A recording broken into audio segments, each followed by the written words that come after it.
Good morning. So, this course is audio system engineering. The course will be on 10 hours lectures. So, in this course that we will cover that fundamental of vibration and that electrical equivalent circuits of mechanical oscillations. Then we just touch that acoustics waves equations, and then we will go for that application sides. The application side will be that sound absorption, sound attenuation, sound reflection and sound transmission. Based on that theory, we will cover that different kinds of acoustics environment. This course will also cover that small room acoustics and large room acoustics, which is mostly in application oriented, like that how to design an acoustic studio or how to design that acoustic treatment of that studio, and also what are the basic principle of acoustics when we design that auditorium, large room acoustics like auditorium, like the reverberation time, mean free path, critical distance, how the reverberation sound field is developed in the room, and how can we measure that reverberation field, and regarding the placement of the loudspeaker and microphone in the auditorium, acoustic, different kind of acoustics treatment of the auditorium, what should the minimum volume required for large room acoustics, all those things will be covered in this course. And lastly, we will cover that sound system engineering, like how to design a microphone, what are the basic properties of microphone available, how do you read a, how do you buy, what are the basic properties we see when we buy a microphone, and what are those properties means.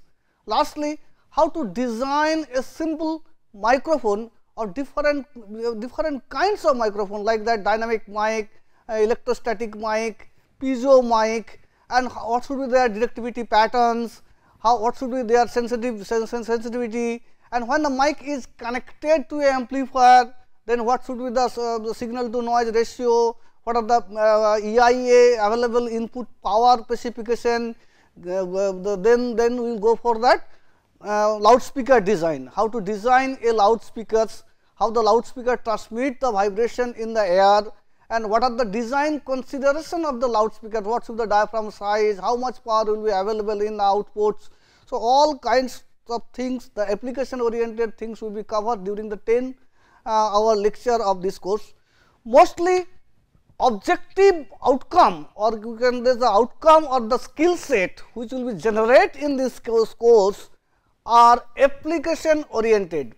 If you complete this course, at the end of this course, a student should be have that enough skill to consider or to design an acoustic studio or acoustic part of that studio, and the basic part of that auditorium designs of acoustics, like the what should be the, what kind of material we should use in the stage side of the auditorium, what kind of material we should use in the back side of the auditorium, what should be the reverberation time. They should be able to calculate the reverberation time, the mean free path, the critical distance, and then speech intelligibility of the studio, or speech intelligibility of the auditorium, percentage alcon, all clarity, blending of the sound, all those things will be covered in this course.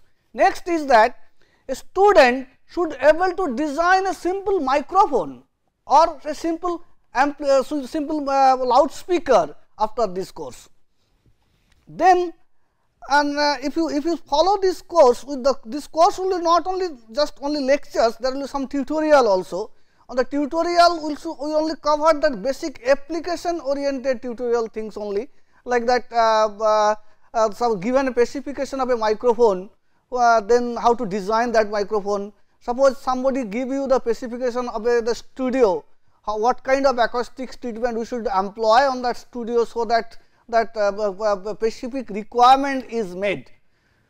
And regarding the interest of the student, this course may be taken up by the electronic students or electrical students or instrumentation science students to part of that acoustics part of their curriculum, and mostly I recommend this course may be treated as a basic course for the architecture and civil engineering students, because most of the course content will fit for them how to design that acoustics of an auditorium, minimum volume requirement for a auditorium design, civil, and then acoustics part of the architecture. So, I mostly recommend that electronics student, electrical student and instrumentation science students and also civil and architecture students to take this course for that specifically application oriented design part. Next part is that this course also may be taken by some industry professional who are working in the multimedia industry, like that sound engineering in different studio. They may take this course for clarify their theoretical knowledge in their practical engineering, what they are everyday use, they can clarify their practical knowledge through this course. So, mostly this course is first part may be what 2, 3, 4 lectures will be basic theory, which is the fundamental of the vibration, wave equation, sound transmission, sound absorption, sound attenuation, all those things.